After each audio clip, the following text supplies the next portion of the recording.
Hi, everyone. Hey, welcome. Welcome to our last dance with this book. This has been a gem. I have loved it. I know all of you have also loved it. This one and the previous book, Being Myself, are just simple uh, means of understanding the teaching, the direct path, and the things that are just missed by most of us until they're not. And it's been my honor to host this book study with all of you. Pure Presence Book Study is the name of this one. We actually called it the Pure Presence Rupert Spira Book Study, or the Rupert Spira Book Study is what it sort of became. We're going to go back and pick up Pure Presence Book Study after we're finished this week to look at our next book. And drum roll, we're going to unveil the next book for us. It is Spiritual Discourses of Sri Atmananda, Krishna Menon. And this is Jean Klein's teacher, and his you'll hear his, and it's volume 1 of 3. You'll hear a lot of the teachings from Francis and also Rupert and John Klein, if you're familiar with him, in a lot of the same kind of ideas, more simply stated, I think.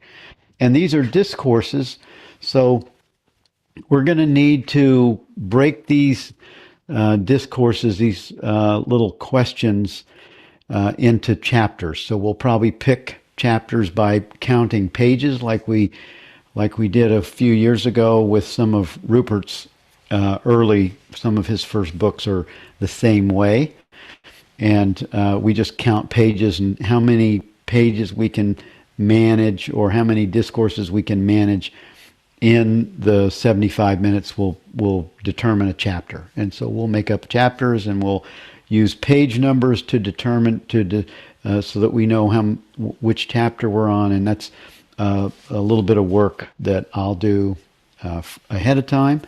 And I think it will be wise to start this book January 4th. So we're going to be a couple of months without a book study, and mostly because of my traveling plans. I'm starting to film the Awakening Mind documentary. As many of you may know, we launched the Awakening Mind website last week, and the fundraiser, and people are beginning to. There's been, I don't know, 12 or 13,000 views on the video, and we've begun raising money to pay for the traveling for the filming. And so, if you're inclined to support that, be my guest. It would also be great if you can drop that link in the chat for everyone, so we're not trying to do this at the end. And you want to save the website in your browser until after the meeting, and take a look at the Awakening Mind trailer and the cast for Awakening Mind, who we're going to film, and then also the production team, which is myself and three other men that you wouldn't know. You may know Dan Schmidt. He was in the conference. But if you would like to share, there's Lindsay was just showing us that she put share buttons on the landing page of the website. If you would like to share that in social media, that would be appreciated too. And we're just looking forward to filming these individuals. We're going to film Rupert next week and Locke Kelly, and we've filmed Lisa Natoli already. Then we're going to move to the west, and we're going to film Amodama, Regina Dawn Akers, and a woman in Atlanta named Victoria. I can't pronounce her last name very well. But anyway, take a look at the website, see what you think, and we'll go ahead and get started with this book study. This is our last one. This is number 20. And Susan, thank you for being our host many times for this book study and for being our final host after 20 weeks of You Are the Happiness You Seek. Thanks, Bill. It's lovely to be here. Lovely to see everybody. And if you want to, Susan is the manager of the Evolve member area. If you all aren't already a member there, and you're interested she has a book study going weekly right now with a book from Byron Katie. That is, what's the name of it, Susan? So we're studying two books at the same time. One is the Tao Te Ching, Stephen Mitchell's translation, and the second is 1,000 Names for Joy by Byron Katie. Stephen and Byron are married, and 1,000 Names for Joy was Byron Katie's response to Stephen reading her the Tao Te Ching. So they go very well together. It's an excellent study. Good. And also she is in charge of the Integrated Awakening series. And this month we have Stephen Bodian as our masterclass teacher in that offering. So if you're interested in staying current with, or just having your spiritual nourishment in that way, then Susan can drop, or Lindsay can drop a link in for you. You can click on it and see if that masterclass or that Evolve is something you're interested in. And that's it. No more advertising. Let's get started. Maybe one more thing, Bill, just to mention your podcast that's releasing on Friday. Okay, yeah, the podcast that's being released on Friday is a podcast I had with Rupert about, a month ago. And that's the Awareness podcast, and it's totally free. It was a great talk with Rupert, and so take advantage of that as well. Just click on the Awareness podcast, and it comes out on Friday? Friday, yeah. Yeah, good. All right, so we're finishing up chapter 19. The let's see, the title of this is The All-Persuasive Spirit, and we left off on page 166. So let's pick up there. Susan, what would you like to highlight on that page? So I wanted to highlight a series of things, because over about 3 pages, he talks about different ways that we may get a glimpse behind the veil, as it were. He says there are many other occasions when in the natural course of our everyday life, a window opens up in the flow of experience, allowing the qualities that are inherent in our true nature to flow into the situation, informing it with its innate intelligence. So the point he's making here is that the qualities are not in the external events or circumstances, but they are a kind of trigger. They allow us to see a glimpse of our true nature. And he talks about sometimes it can be a period of great sorrow or despair. It could be an illness, a failed relationship, the loss of financial security, the onset of old age, the imminence of death. It might be intense fear. It might be a yearning for happiness or love, a longing for God, a scientist's desire for understanding, or an artist's love of beauty. He also talks about it could be through sport, through an absolute dedication to something. A poet in front of a piece of paper. He talks about pottery, his own mentor, Michael Cardew. Any of these things can allow us to have a glimpse. And certainly that was the case for me, because, I had a career-ending burnout and was very unwell, came to the end of all my ability to do things the way I thought I was supposed to do them. And that precipitated a glimpse for me. So I just love how he goes through all of these different areas of life and explains how we might see our true nature through these. Yeah, I mean, you can see that it's almost like all of these little adages that you hear, like in AA, you have to find the bottom before you can begin your return to the top, and these events that happen in your life. A lot of people find freedom after terrible things happen, after they get fired or after they have a divorce or everything that you mentioned. It almost, I mean, in a kind of a off, in a sad kind of a way, it's almost like, oh my God, something terrible turns into something great. You don't want to look forward to the terrible, but it is nice to see the rebound of someone's life when something terrible happened and it turned into being something very sweet. Yeah, Yeah. that's how I feel. I felt that that was something terrible. I trained Hmm. as a teacher in my 40s and lost that whole career. And I thought that was terrible. It was the worst thing that could have happened. And yet, look what's happened since. I found you, Bill. this whole, this, Ah. this whole Well, you different found, life. I mean, through the series of events and the different teachings that we've both been involved in, that you've found your awakening experience through the rebound from that.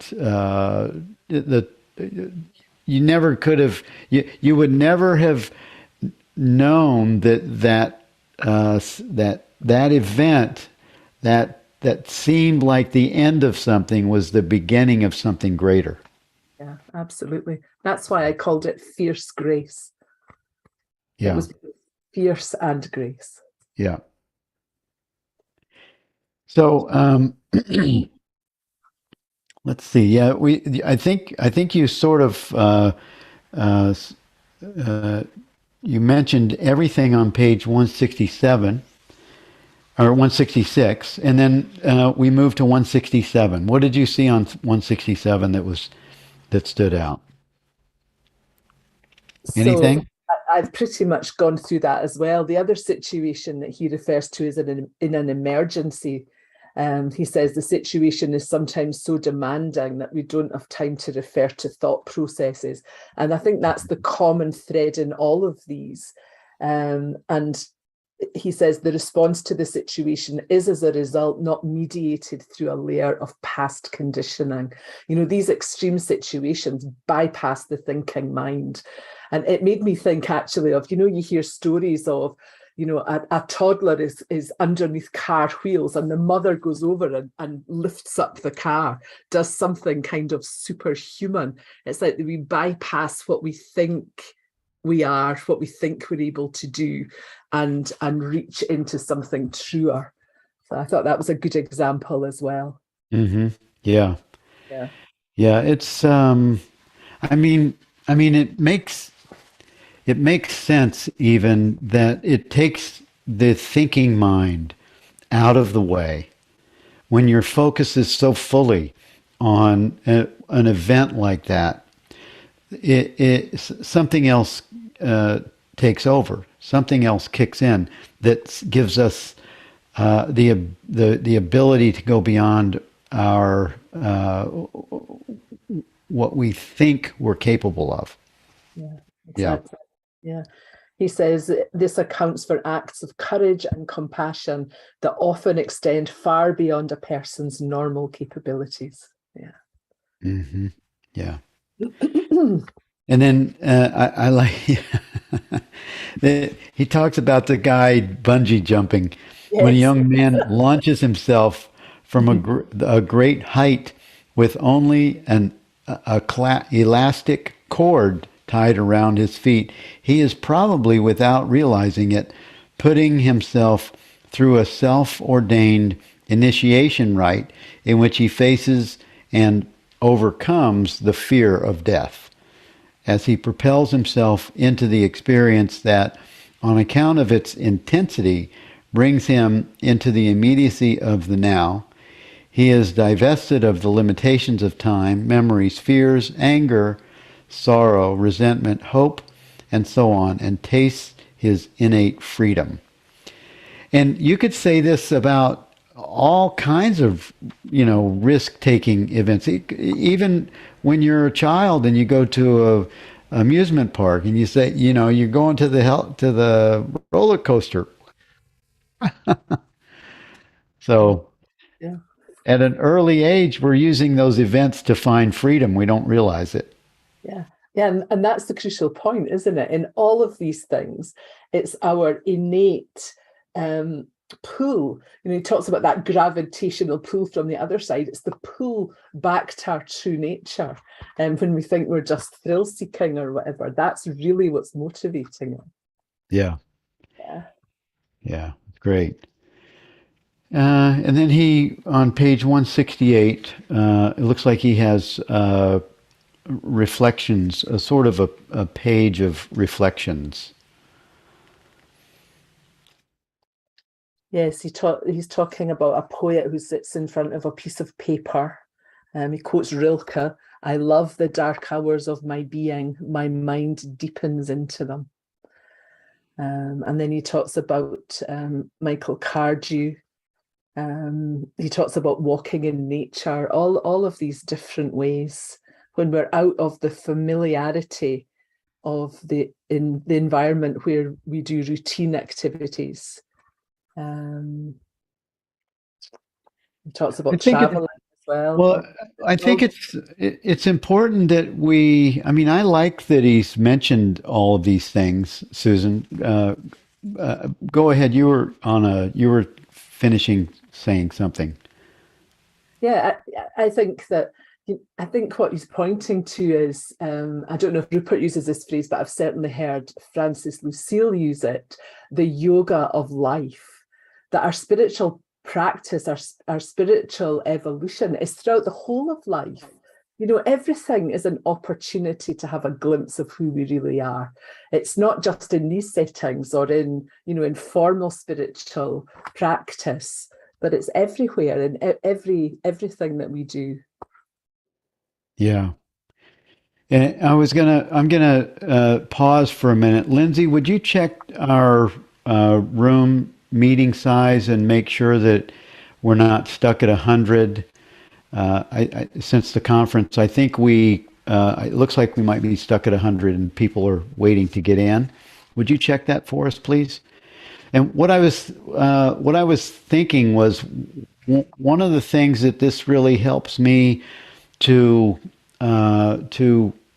consider is in my own experience, since finding Rupert, since finding the direct path and these ideas, the descriptions that Rupert gives here, it's important to pause and really notice the surroundings, notice things that you didn't take the time to be completely present with, like the person that's in front of you, your spouse, your children, your whatever you're doing, like working on mowing the yard. Just be 100% present with that. And I've noticed that that's a change that's taking place in my own life. I like to just go out and feed fish or just watch little chitty chatter chipmunks or bugs. I've noticed that I like to just be present with things that I never had the time for before. And I think this understanding sort of opens you up to a more present moment. Would you say? Oh, definitely, Yeah. definitely. Because there's a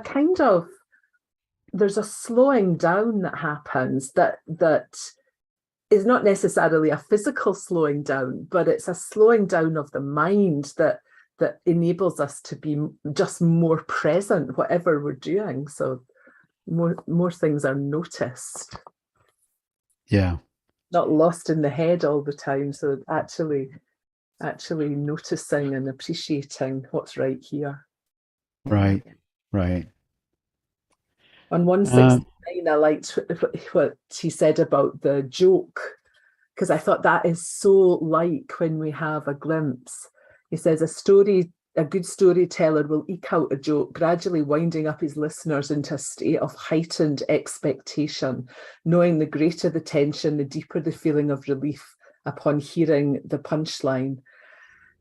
And the listener readily participates in this heightened state of anticipation for the pleasure of having it come to an end in the moment of understanding. Before the joke has come to an end, the understanding has not yet taken place. So that's like us.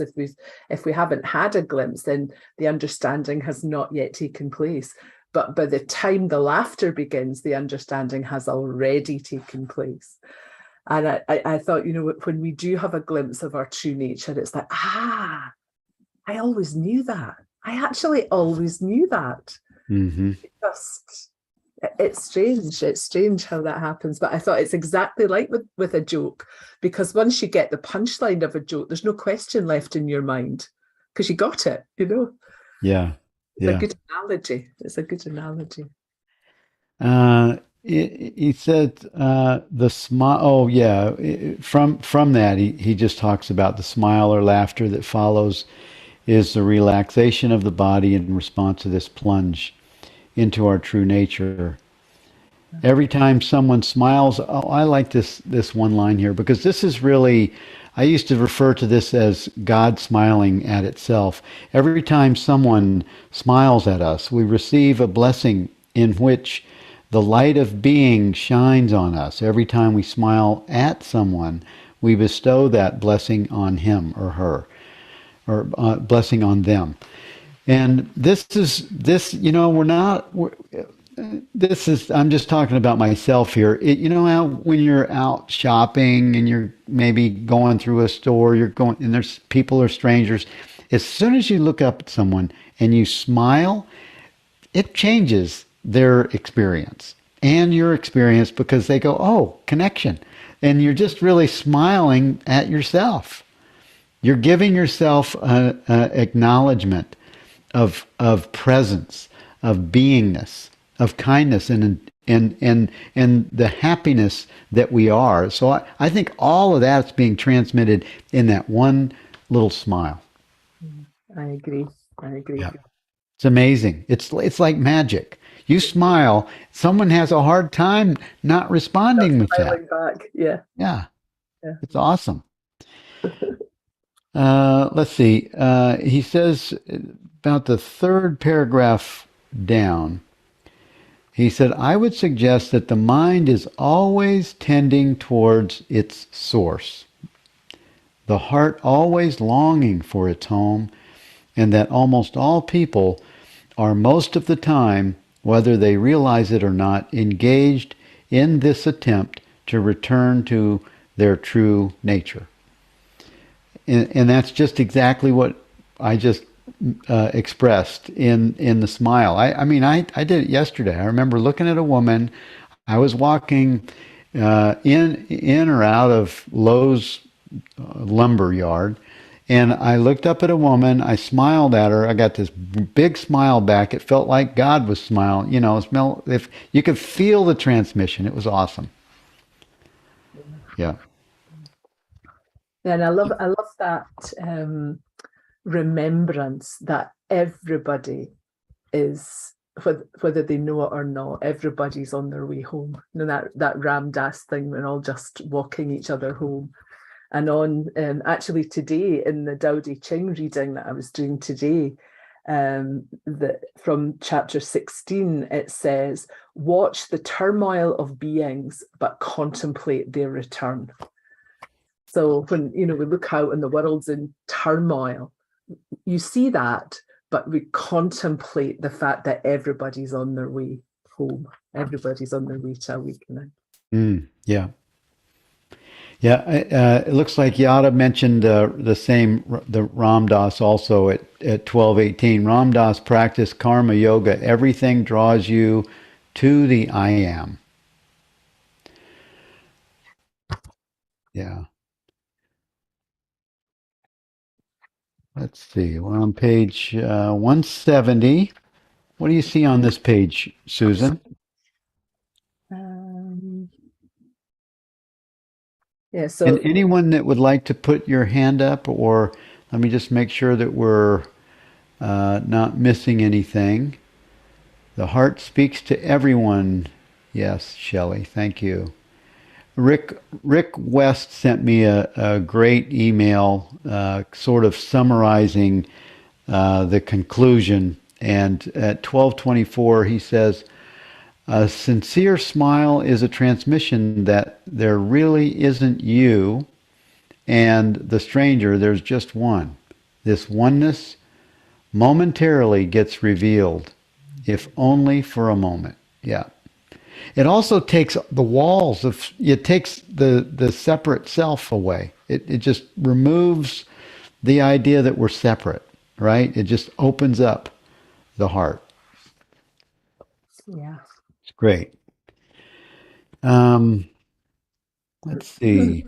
What do you see on page 170? So just in the first section,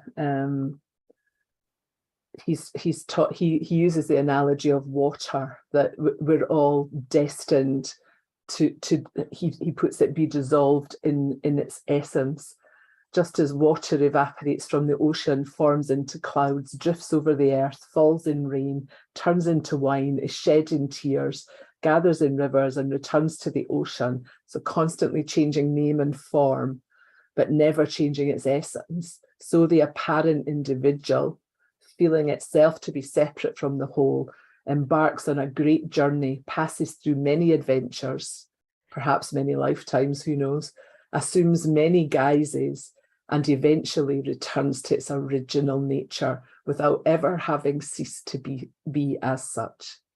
I mean, that's amazing. It's like we can't get this wrong.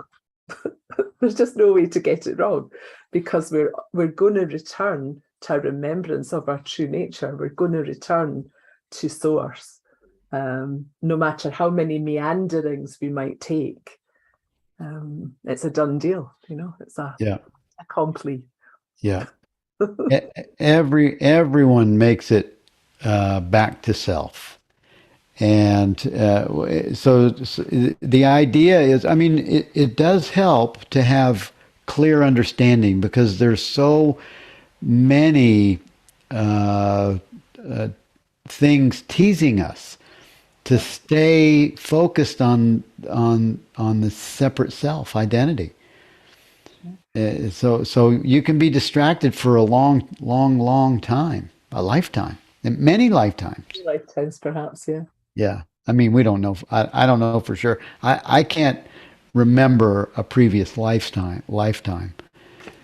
Some people can.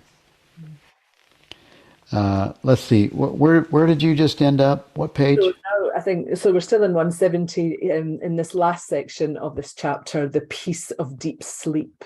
Oh, okay. Okay. Good. Good. And Good. the sentence that really stuck out for me was, deep sleep is not the absence of awareness, it is the awareness of absence. That is profound. So just, I mean, it's not the absence of awareness. Yeah, because people think awareness, we have to be aware of experience, aware of something. So when I'm Yes. in deep sleep, which means not dreaming, Yeah. deep sleep, awareness must be gone, because there's nothing to be aware of. There's no, but he says, no, it's the awareness of absence, and is in fact the experience of peace. And that, I think that's why maybe not everybody loves sleeping. I certainly love sleeping, but I think that's why, I mean, we really like going to bed and going to sleep, most of us. And I think that's why. It's because we know, some part of us knows that we're going back to our true nature. I think that's why sleep is so restorative as well. It's Yeah. like we just go back every night. We go back. And it's not even a going back. It's a relaxing in the experience. So it's and the way you know that this is accurate is who is it or what is it that reports? So what is it that gives you the report that you didn't have an experience? It can Yeah, only be your, exactly. Didn't have an experience. Yes. yes. Uh-huh. Yeah. So that whatever gives the report is the thing that knows and always is. Yeah. How do you know you didn't have a dream? How do you know? Well, awareness isn't aware of something that occurred in the conscious localized experience. So it was just being itself. Yeah.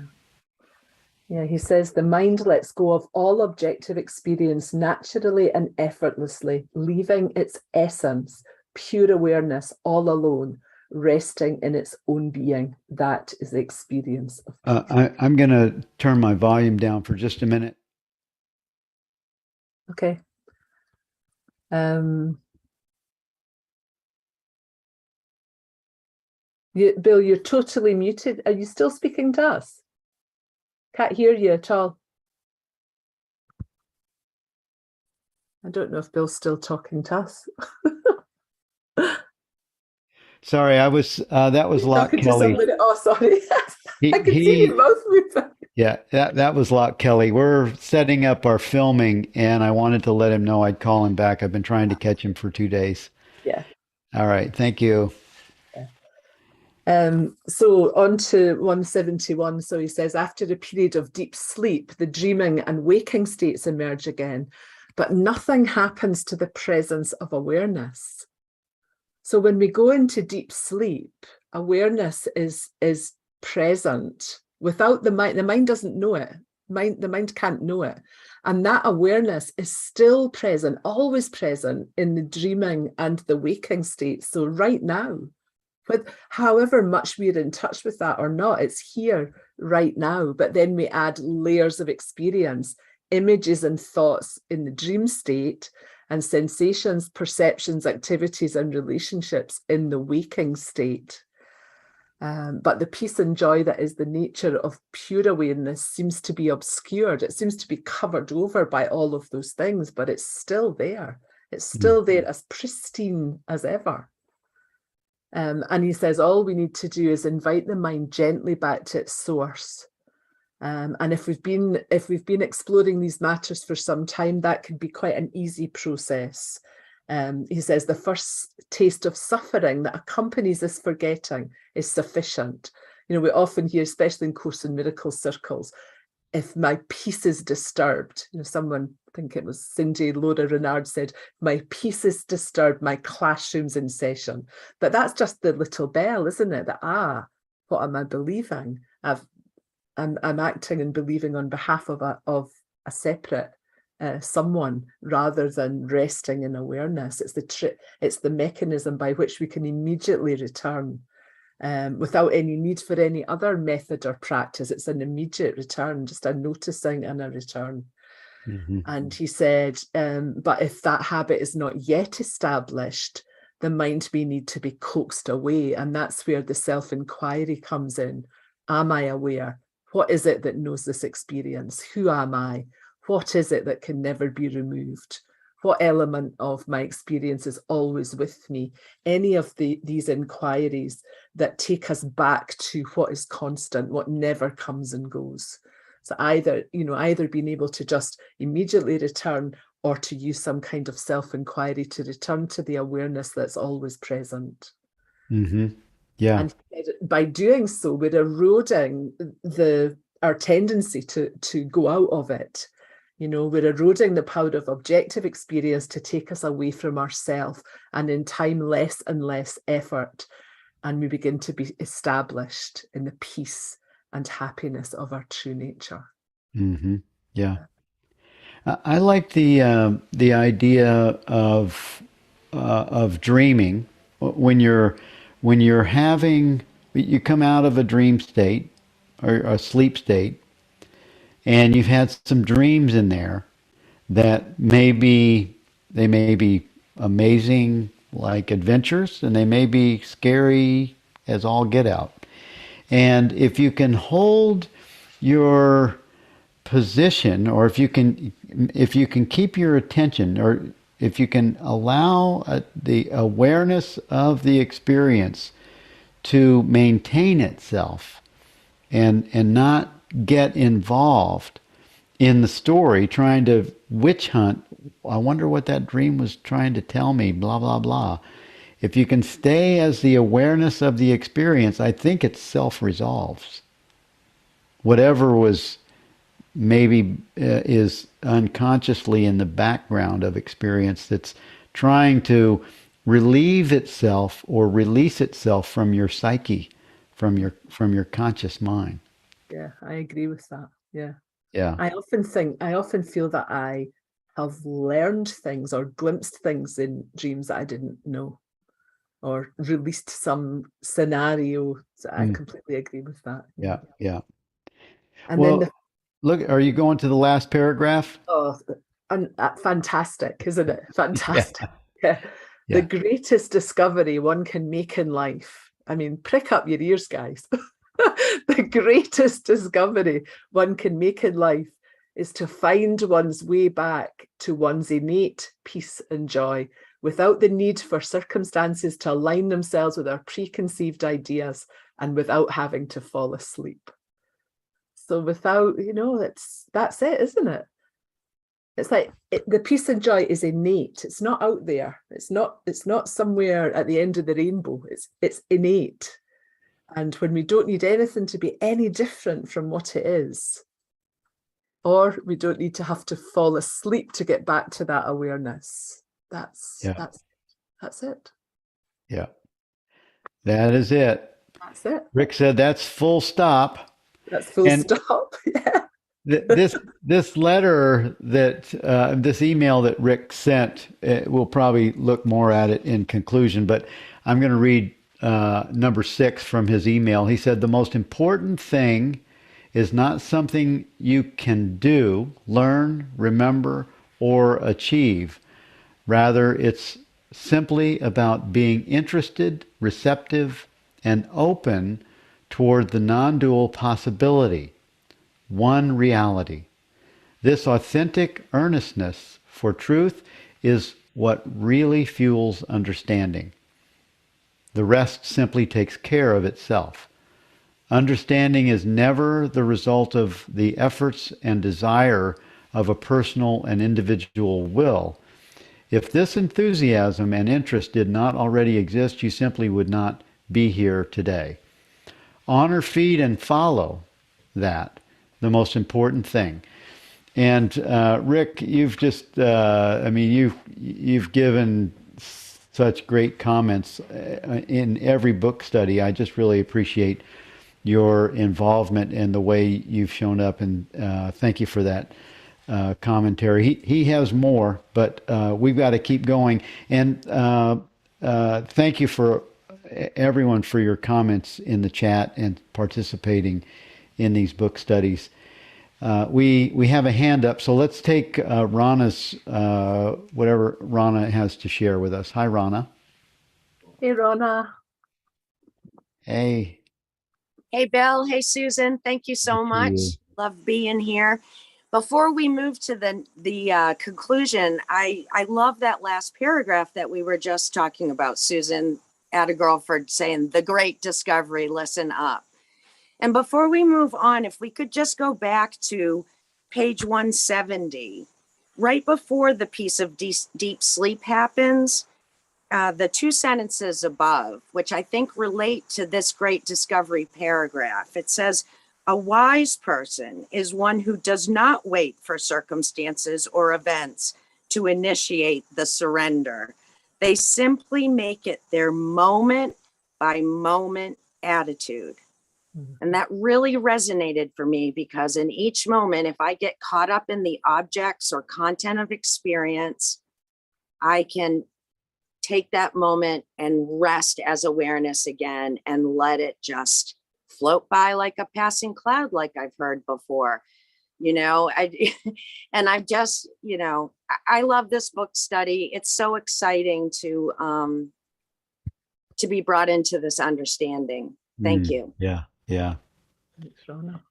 Thank you, Rana. Yeah, me too. I love the book studies, and I if I wasn't going to be gone for the whole month of December, I would start the next book study earlier, but we'll be gone to India from the November 29th until the 25th of December. And I think there's one or two spots left if anyone is yearning to go to India. But anyway, that's the only reason I'm not starting the next book study early. And I think, with the holidays, everyone has plenty to do and be busy with. So there's a question, Susan, from Andrew at 1240.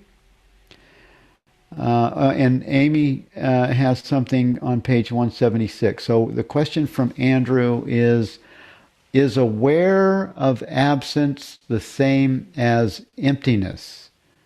A lot of mystics talk about emptiness. What is between emptiness and fullness? So there's two questions. Is aware of absence the same as emptiness? I would say aware of absence is awareness revealing itself as itself, and in order for there to be in order for there to be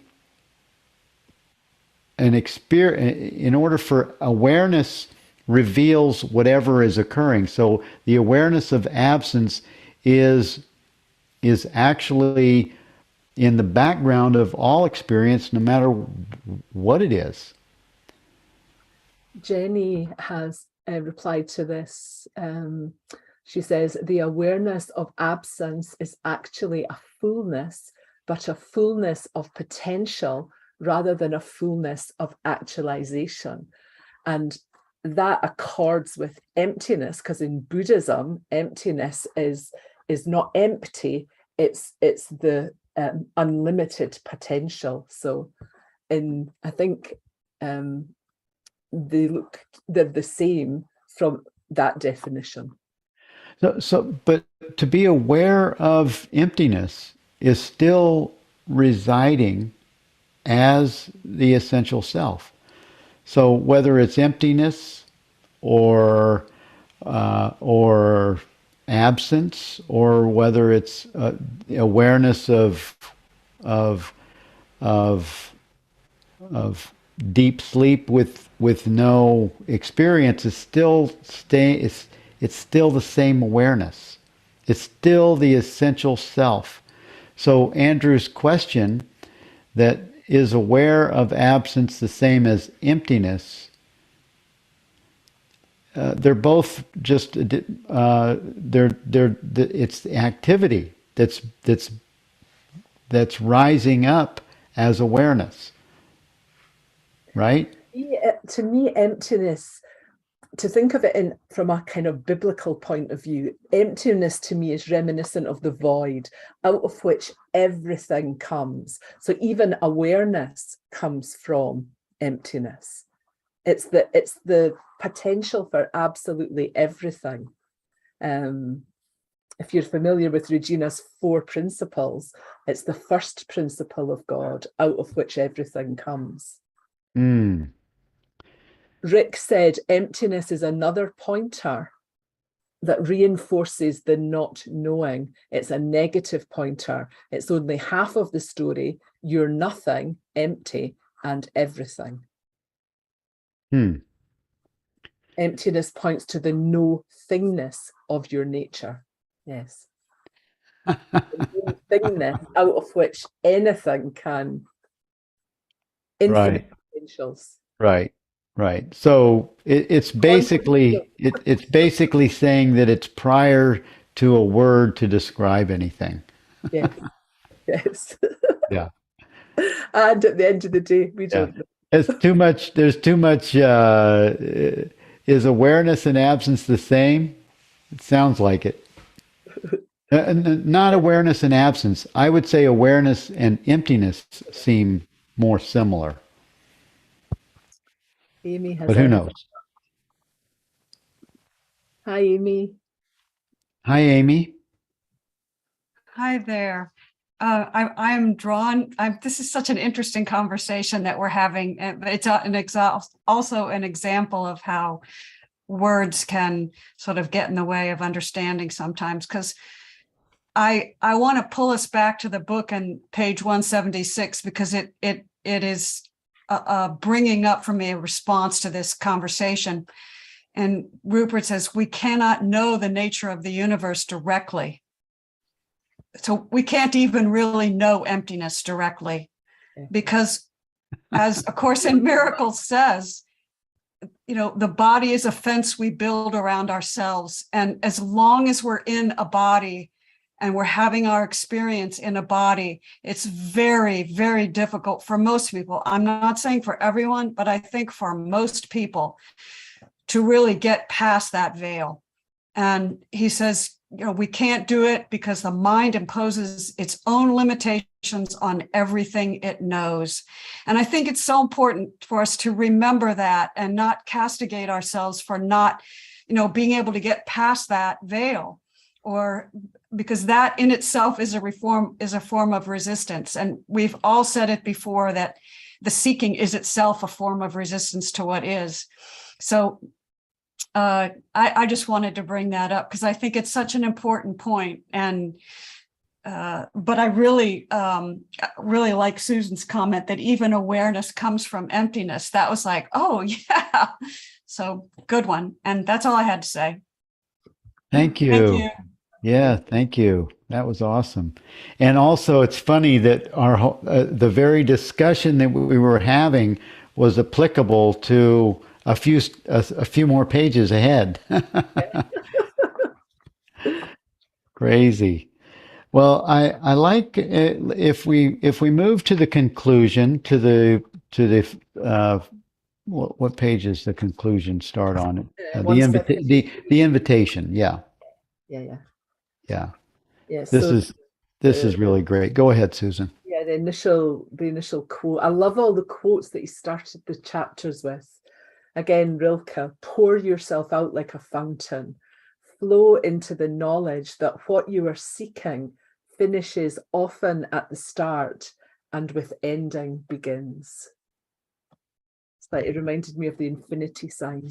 Yeah. Yeah, and who is this quote really talking to? It's talking to you, your true nature. It's talking to your essential self. It's not talking to the person. It's talking to you that is you, that's prior to the body suit identity. Yeah. And then he talks about two different models for civilization, which we only have to turn on the television, don't we, to see which one is prevailing at the moment. Mm-hmm.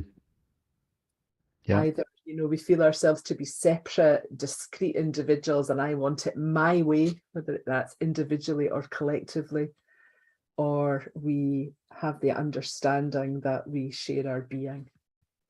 And then he talks about the three essential questions, and postulates that the non-dual understanding lies at the origin of all the great religious, spiritual, and philosophical traditions.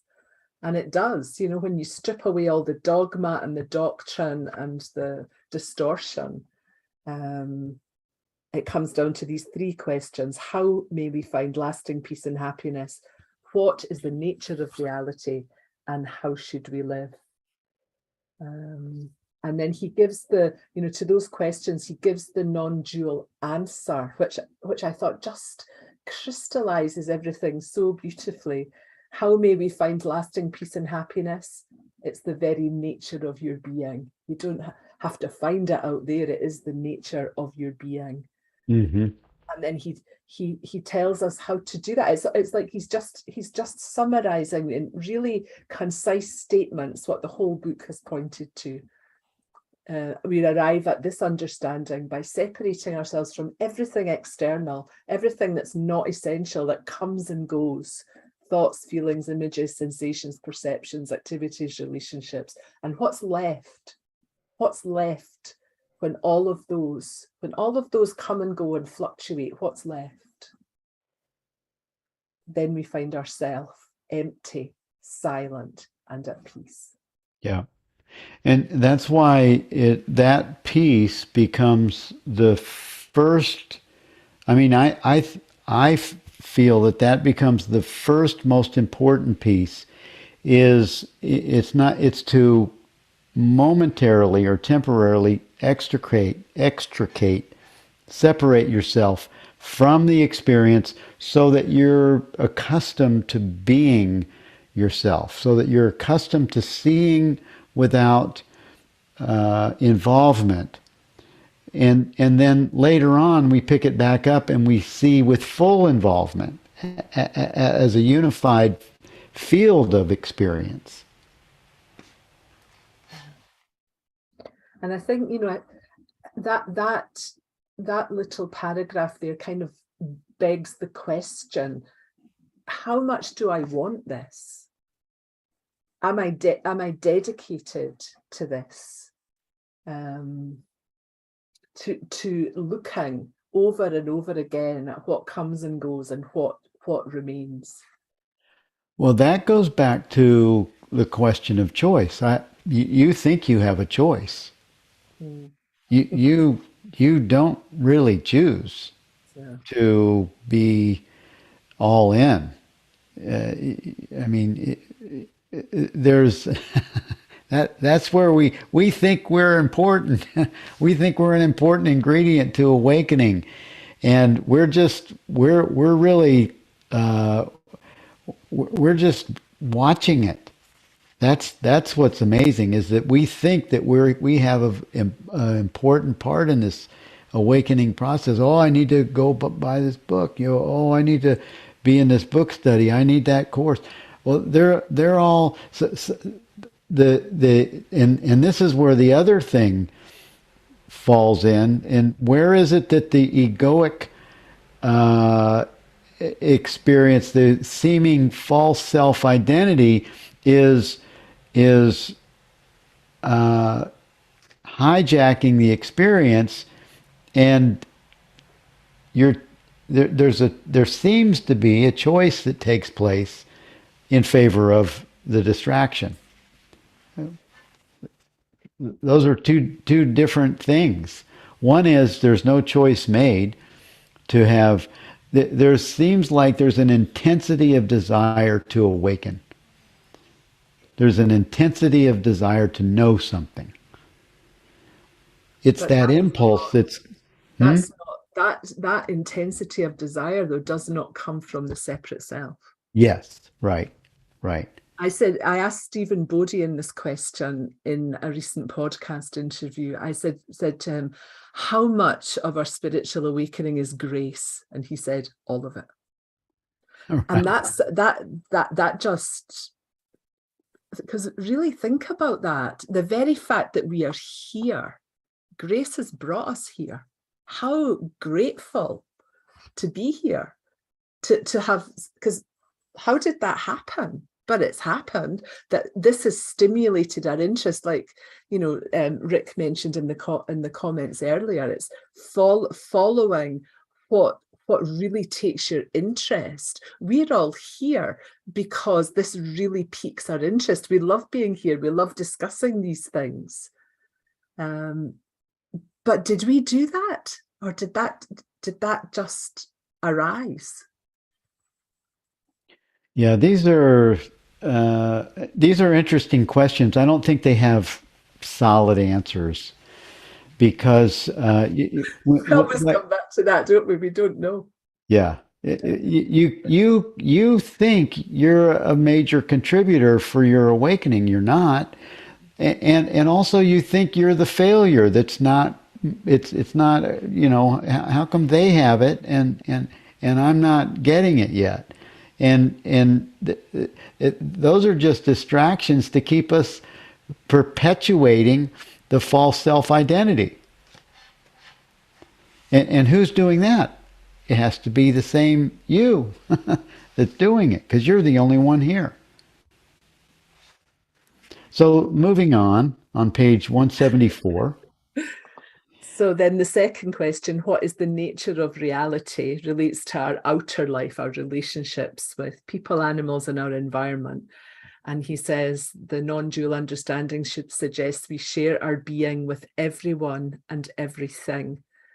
And you know, that if we have that understanding that we share our being with everything, how does that affect our interactions with everybody and everything?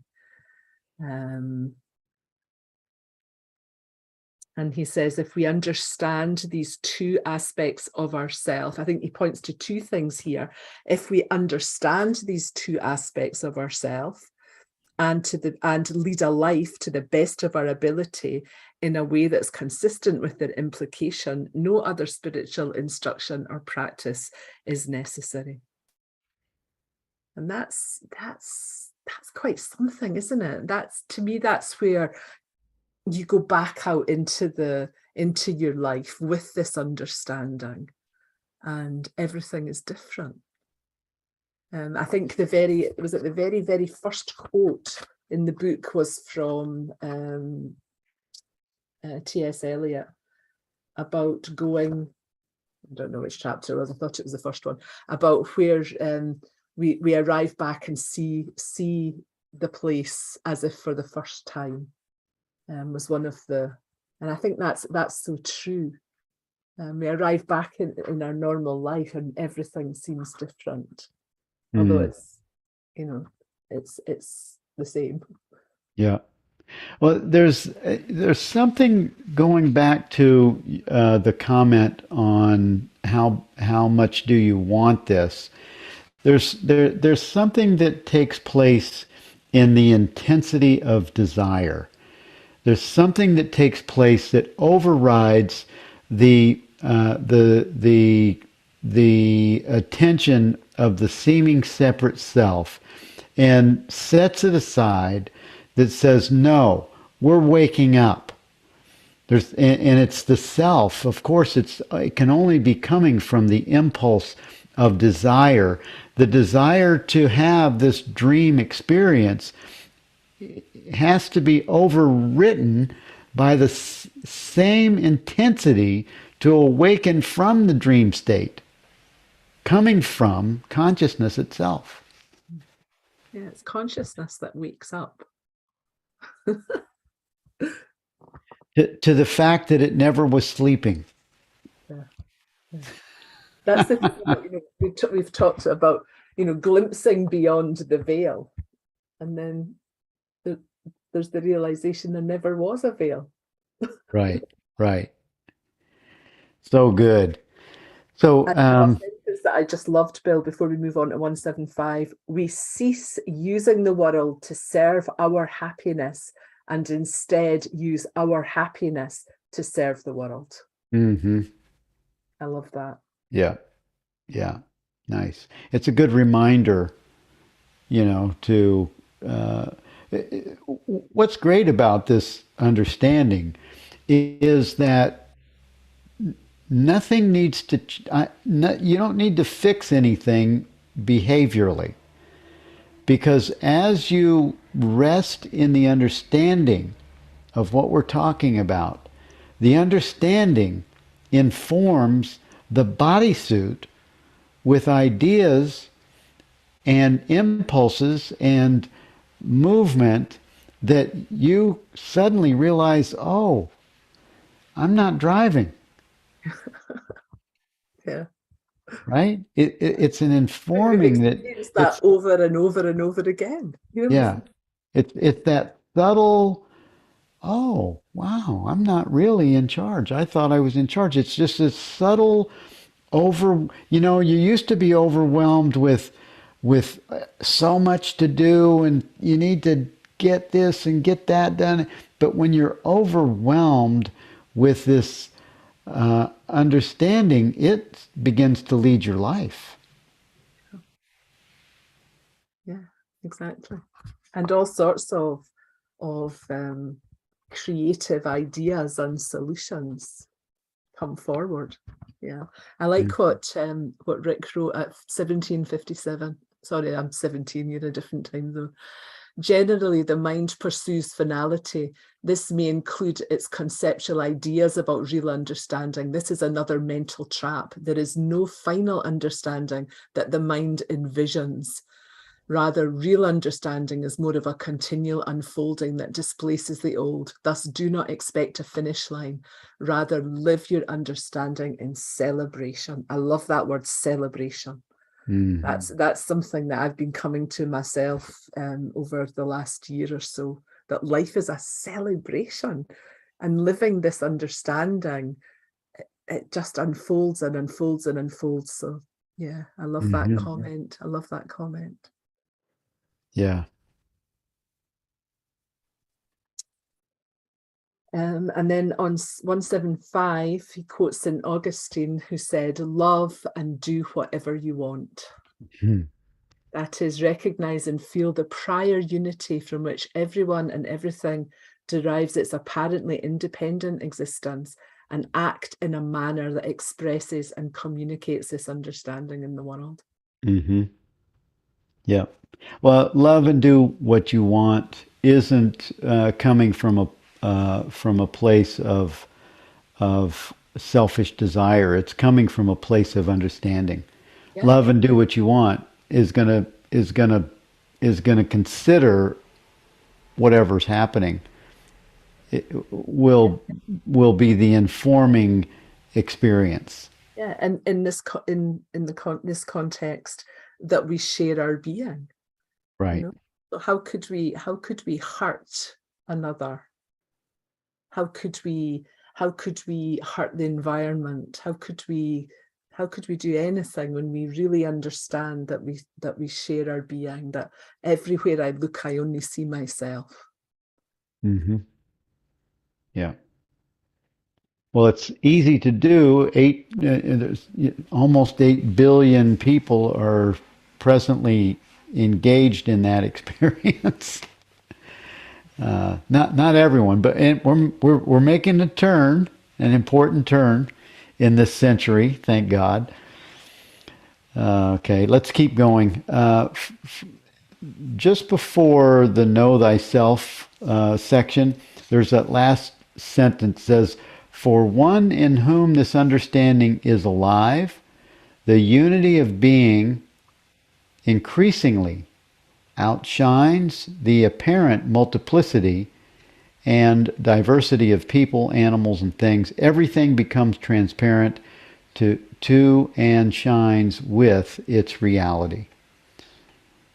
It's just awake and aware. It becomes more a default of experience, is what that is telling me, and that's what I'm seeing as a new Bill bodysuit experience. Is more and more. There's just a subtle awareness that is the leading of experience. Yeah. There's a comment before we go to "Know Thyself." Parker just mentioned J.M. John Mark Hammer. A gentleman named J.M. John Mark Hammer channeled The Way of Mastery, among other books, beginning around 1987. One of the things he talks about is our longing for God, for the divine, being not self-generated, but a reflection of God's longing for us. I find this idea very comforting. Well, take it one step further. It's God longing for itself. So it's not really a God and an us. It's us longing for us. It's I am longing to be remembered as itself in a bodysuit. That's pretty cool. It's very cool. That's the coolest. I am is is just trying to wake itself up and have a bodysuit experience now Yeah. in your body. Yeah. Yeah, that's really cool. Okay, 175. Know thyself. What do you want to talk about there? We still have about 10 minutes left. Okay. So he starts off by saying the unity of being, so this reality that there's only one being is refracted through the faculties of thought and perception, and so appears as a multiplicity and diversity of objects and selves. And he says that if we take that at face value, if we think that that's the truth, we pay for that with our happiness. He says individuals pay for this paradigm with their happiness. Humanity is paying for it with its sanity. If pursued unchecked, it must eventually lead to a catastrophic outcome. And that, that really gives me pause, but then he goes on, the hope is there in the next paragraph. If we take the evidence of reason and experience, and I like how he points to both of those, it's not blind faith. It's not a load of spiritual woo-woo. It's reason to actually investigate and experiment for yourself and to know in your own direct experience, then we can see through that illusory separation. And that's what I love about this path, because it's not asking you to believe anything. It's not asking you to, or, Rupert says this or other teachers say this. It's saying conduct experiments within your own life and see for yourself, is it true? And that, that's the path, and that's the way to avoid what Rupert calls a catastrophic outcome, where presumably we just all blow ourselves up or wreck the climate, or whatever it is. And that may be. It may be that's the outcome. Yeah. I heard Eckhart Tolle say, and if it is, we'll just go and do it all again somewhere else. Consciousness will just right manifest some other thing. Right. Or it's already happening somewhere else. I mean, again, Bill, we don't know. We don't know. How can you know? Yeah. We're living in not knowing, as Jenny Beale says in our podcast. And he says our life as an individual and destiny of our civilization depends on which of these two perspectives we subscribe to. And that's really for us to really investigate for ourselves. Really, which of those two perspectives am I subscribing to, as evidenced by the way I live my life? Well, we think that there's I think there's some urgency to the world getting this quickly. Hurry up. So before we blow ourselves up, before we wreck the planet, hurry up and get this. And that's just, it's totally me. But it seems sensible that we don't need to suffer. We don't need for billions of people to suffer unnecessarily for hundreds of years or thousands of years if we can just wake up and help each other.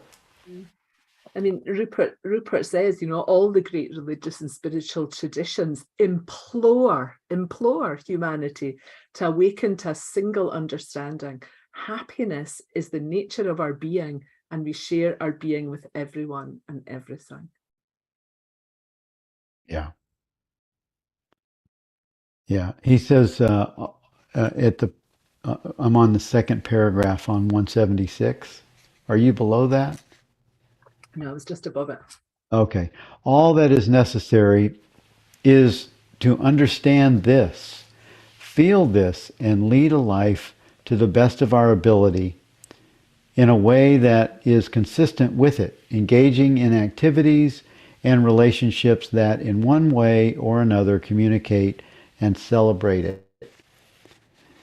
And I think it couldn't be truer than that. we allow everyone to be exactly as they are. They don't need to, if they're doing, if they're a Buddhist, if they're an atheist, if they're a Catholic, if they're a Course in Miracles, if they're following the non-dual, whatever it is, everyone is exactly where they need to be without my changing them.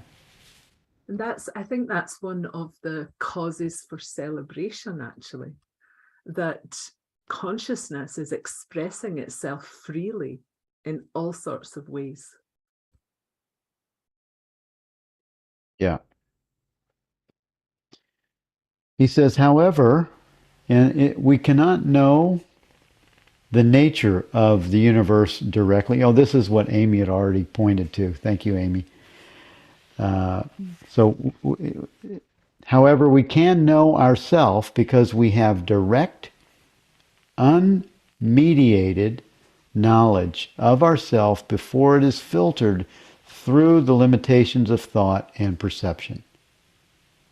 Divested of the limitations that our self acquires from thought and perception, we know ourself simply as infinite, impersonal, self-aware being. And we can pause right here, right now, and each one of us have the exact same experience. Because that is where there's only one of us having this experience in the pause of presence. There's only presence. And when we touch on the same presence, I just think that's what you would call a miracle. We can all touch the same presence no matter what time zone we're in. And it doesn't matter what day it is, or how old we are, or what bodysuit we're in. And it's not a body that's touching it. It's just the knowing of being. So we're almost finished. We have a couple of minutes left. How do you want to end this session and this amazing book? Well, he talks about how this understanding is formulated in different traditions. In Christianity, I and my Father are one. In Hinduism, Atman and Brahman are identical. In Buddhism, nirvana and samsara are one, and form is emptiness, and emptiness also is form. And in Sufism, whoever knows their self knows their Lord. That goes back to what you just said, Bill, about God looking for itself. Not us looking for God, but God coming to know itself. Yeah. The awareness that is the essential nature of ourself is the ultimate reality of the universe. And he taught just a paragraph or so before about we emerge from the universe, and therefore we must share our reality with the universe. Just as a wave comes from the ocean and is made of water, we can't be made of a different reality, or we wouldn't know. We wouldn't be able to interact. It would be two different realities. That the awareness that is the essential nature of ourself is the ultimate reality of the universe. Mm-hmm. Yeah. And here we are. We're remembering our essential self. We're being our essential self. And in the final paragraph of this book study on page 177, Rupert says, "For this reason, the words 'Know thyself,' which stood 2,500 years ago as an invitation to humanity at the dawn of Western civilization, now stand as a prayer to our world civilization as a whole. The knowing of our own being is the means by which our innate peace and happiness may be restored. It is the means by which tolerance, compassion, cooperation, and harmony may be established between all peoples. And it is the foundation on which depends the separation of our relationship with nature.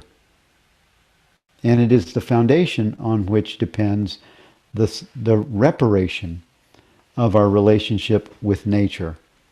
To know the nature of oneself is the great understanding upon which any true civilization must be founded.